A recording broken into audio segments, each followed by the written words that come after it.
going to talk about Brigsby Bear today. It's a short video because it's a new film. I don't want to go into too much detail about it. It's just a much more like go see the film type of video rather than trying to analyse it too much or anything else. Brigsby Bear is basically a story of... I'll try and cover what's in the trailer, really. It's a story of this guy who, for years, was underground with his mum and dad.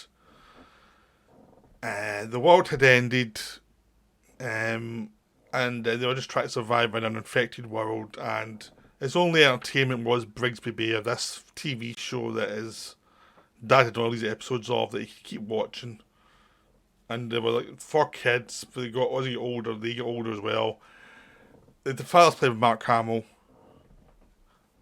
And he's so the guy's now like a young man, and then the feds invade. It turns out the world's not been decimated. This guy was kidnapped as a child and kept there, and this is all facade. Mark Hamill's character had a lot of money, so it's basically a kidnapping situation. But after that, the lead character has this idea of Brigsby Bear being a real thing. It was this emotional connection to the world and to survival in a horrible, hellish landscape. It's the only thing he knew, basically. And they were told, no, it's not true, and your abductor / fake father was making them. He was hiring an actress to play another part. He was playing Brigsby Bear himself. He created this animatronic thing. And it was this weird thing of love and kidnapping at the same time, so it was very confusing for the lead character played by Kel Mooney, who also wrote the film, with people he grew up with from high school, who also got into the film industry.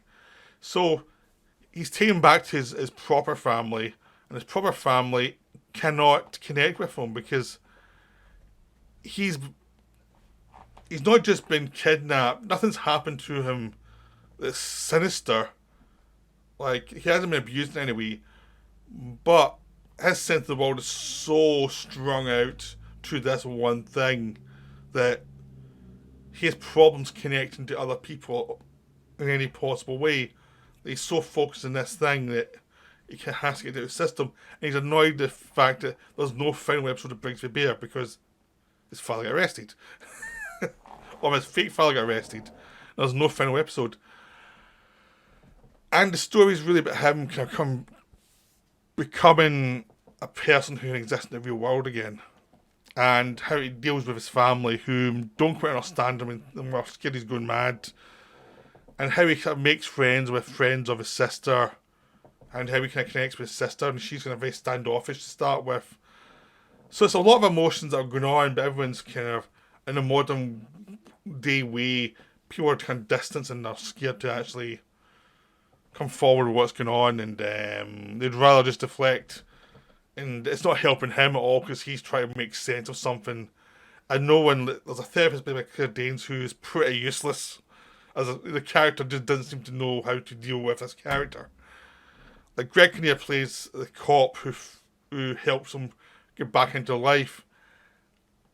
And he used to be like an amateur actor. And he's much more into the Brigsby Bear thing as well. So he's a much better person to connect him to life. And it's slowly him making friends through Brigsby Bear and connecting with them and finding ways that they're seeing the charm of what that thing was, even though it was done under dubious circumstances. The understanding of this thing that was done with like these really old effects and effects that would be called laughable now, but actually worked in the context of the stories. And if you look at it a certain way, and it's just people kind of getting excited by something that's, has a dubious background, but there's something sweet about it too. And it's his way of actually sort of dealing with the world. He kind of needs to get through this to be able to make those steps forward. And it's about that, without ever saying it's about that. So it's a charming movie, but it's also, the thing is, it doesn't have a lot of those scenes you'd get in this kind of movie where the big dramatic scene. You get one or two, but nothing major. It's about people who are not very good at giving their emotions away.